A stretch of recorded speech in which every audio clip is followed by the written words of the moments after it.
Number 10. Joey David George.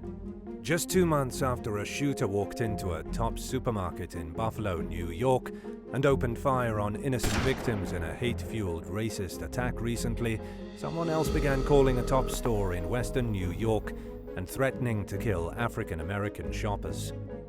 The caller repeatedly called one store and asked how many black shoppers were there.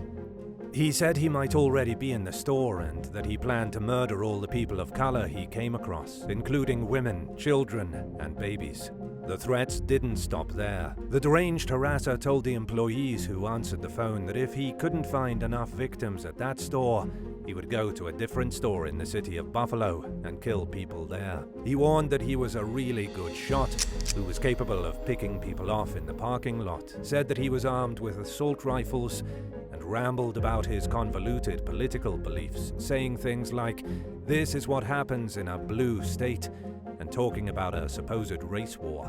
Federal law enforcement officials were able to trace the calls to a 37-year-old Washington state resident named Joey David George, who was also accused of phoning a California restaurant and threatening to shoot all the minorities there if the business didn't close within 20 minutes. Over the last year, George also allegedly harassed businesses in Maryland, Connecticut, and Washington.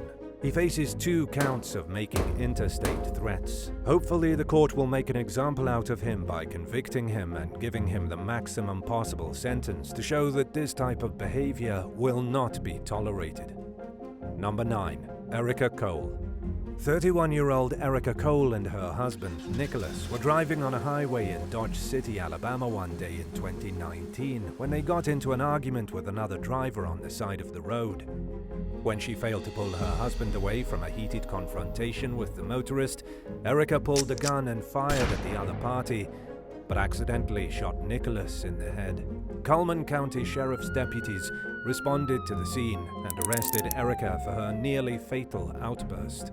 In the meantime, Nicholas was taken to the hospital, where he was soon reported to be in a stable condition. The man that Erica meant to shoot walked away with minor injuries. A resident who lives nearby told local station WVTM 13 that they heard a loud blast and thought it was fireworks at first. When they looked outside and saw Nicholas on the ground, they realized that something much less innocent was going on. Even though police believed that Erica was trying to break the two up rather than escalate the situation, they concluded that she most likely fired the gun on purpose. She was charged with attempted murder, second-degree assault, and reckless endangerment. The outcome of the case is unclear. Number 8. Emma and Valerie Daly. In 2020, Natalie Bell was talking with a friend early one morning in Manchester, England, when a group of women ambushed her from behind and brutally assaulted her, punching and kicking her while she lay helplessly on the ground. When she tried crawling away, her attackers restrained her and continued beating her while hurling racial and ethnic insults at her. Police charged 25-year-old Emma Daly, her 21-year-old sister Valerie, and Valerie's 20-year-old girlfriend Chelsea Leary with assault. They pleaded guilty, and the Daly sisters received a 14-month prison sentence, while Leary received a suspended 12-month sentence. Emma was 6.5 months pregnant with her 3rd child when a punishment was handed down, which meant that she would give birth behind bars. Her lawyer argued for leniency, claiming that his client showed genuine remorse for her actions and that she suffers from mental health issues that affected her behavior. He also blamed the attack on alcohol, saying that Emma was drunk and that it altered her thinking at the time, and claimed that the young woman waged the attack after hearing that the victim had bullied a relative, but that she later realized it was untrue. By the time Emma's sentencing rolled around, she had already lost custody of her 2 kids due to alcohol abuse. Her attorney said that she planned to do everything in her power to make sure she didn't lose her 3rd baby, and that she was on the straight and narrow in hopes of getting her life back on track. Number 7. Autumn King. 20-year-old Autumn King and her boyfriend, 26-year-old Eric Charles Allen, thought it would be impressive to take some Snapchat pictures of themselves holding a gun in late 2018.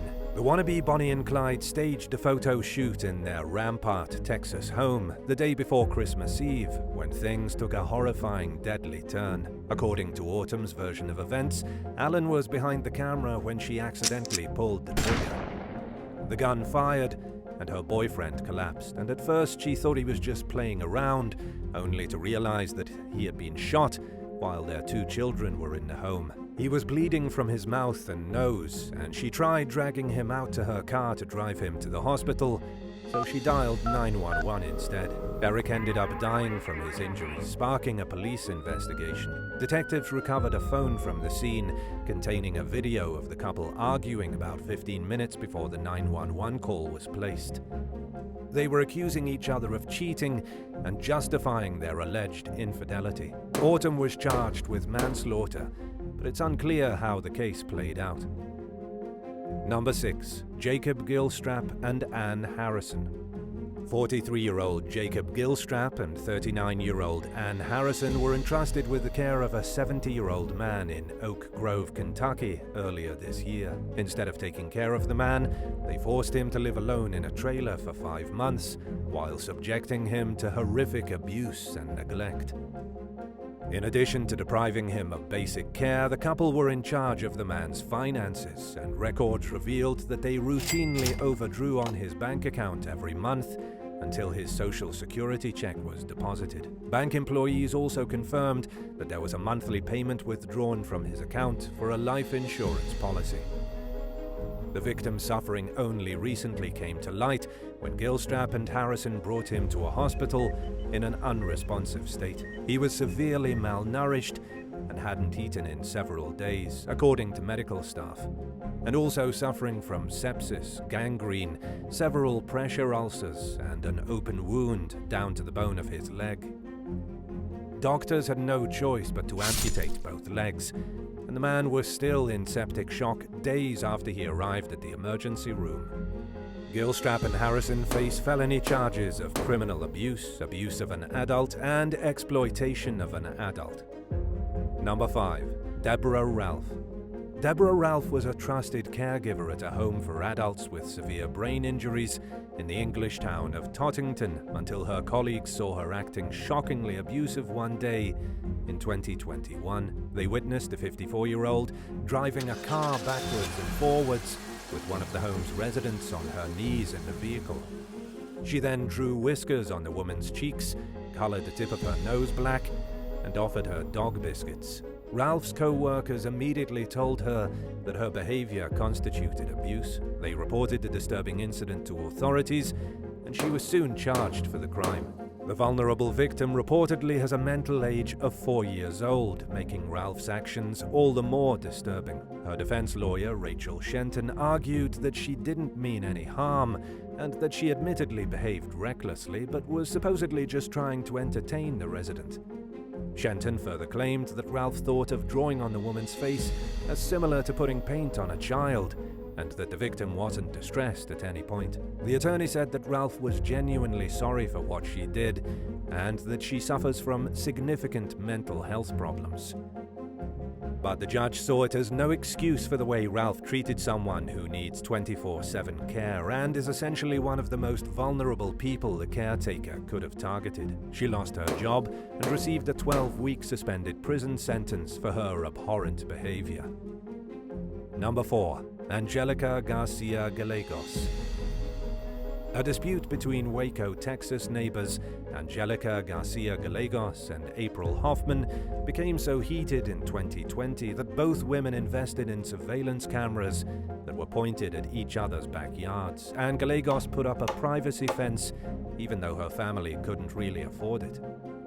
When tensions eventually reached a boiling point, Gallegos shot Hoffman in the neck and was charged with aggravated assault. At the time of the shooting, Hoffman was allegedly standing over the privacy fence in a threatening manner with an impact wrench in her hand. Gallegos' defense attorney, Walter Reeves Jr., claimed that Hoffman was essentially a neighbor from hell who mowed her lawn during the early morning hours, yelled and cursed at the family, and threatened Gallegos' husband with a hammer. Reeves also accused Hoffman of hanging upside-down crosses and voodoo dolls along the privacy fence. On the other hand, the prosecutor argued that while Hoffman was certainly an unpleasant neighbor and a strange woman, the facts of the case are pretty cut and dry. They said that Gallegos was not justified in shooting her neighbor, which was captured by both residents' surveillance cameras. In the words of Assistant District Attorney Will Hicks, this woman brought the gun to the fight, and now she wants to say it was the other person's fault. Hoffman denied practicing voodoo and said that the altercation that led up to the shooting stemmed from her trying to hang a piece of sheet metal on her fence to shade her squash plants. She claimed that Gallegos and another woman came outside and threatened her, and that she pleaded with Gallegos not to shoot her as soon as she saw the gun. The trial is ongoing. Number 3. Shane Gobeil. Teenage grocery store clerks in Stewartstown, New Hampshire were left feeling alarmed recently after 36-year-old Vermont resident Shane Gobeil allegedly went into the business and subjected them to a bizarre, hate-filled rant about his dissatisfaction with a local school. Disturbing surveillance footage shows the man saying that, "Before you know it, there's going to be a drag queen show," adding that if that were to happen, he'd probably show up and kill somebody, a lot of bodies. When police confronted Gobeil about the incident, he allegedly said, "Don't take what I said as a threat, take it as a promise." The alarming incident came just weeks after he was banned from school grounds at Canaan High School in Vermont for harassing people for wearing COVID masks. Authorities took Gobeil's alleged behavior so seriously that local schools closed for 2 days in response to his threats. He faces a misdemeanor harassment charge and is due to face the accusations against him in court any day now. Number 2. Eddie Anderson. When a Tatnall County, Georgia resident noticed his neighbor, local chief magistrate Eddie Anderson, picking from his vegetable garden, he called the 70-year-old on the phone and confronted him. Anderson allegedly responded by threatening to assault the resident, who then went to the local sheriff and reported the alarming behavior. The case landed in the hands of detectives with the Georgia Bureau of Investigation, GBI, who soon determined that witnesses overheard Anderson making the threats. They also uncovered surveillance footage from a neighbor's camera that allegedly shows the judge in the act of stealing the vegetables. This wasn't Anderson's first display of aggression, according to the Associated Press. In 2019, he was reprimanded for non-criminal conduct after he reportedly called a local car dealer and demanded that they return a woman's car that had been repossessed. Records show that the dealer refused, and the woman was advised to file a lawsuit in court. The state's Judicial Qualifications Commission has the authority to suspend Anderson while his case plays out in court, but he remains on the bench for now. Number 1. Terrorizing trio. When a homeowner in Escambia County, Florida, answered his door recently, he was met by 3 men. 2 of them pushed him back into the house, while a 3rd man pulled out a gun but remained outside. The resident had a pistol, but he dropped it onto the ground, and one of the intruders picked it up.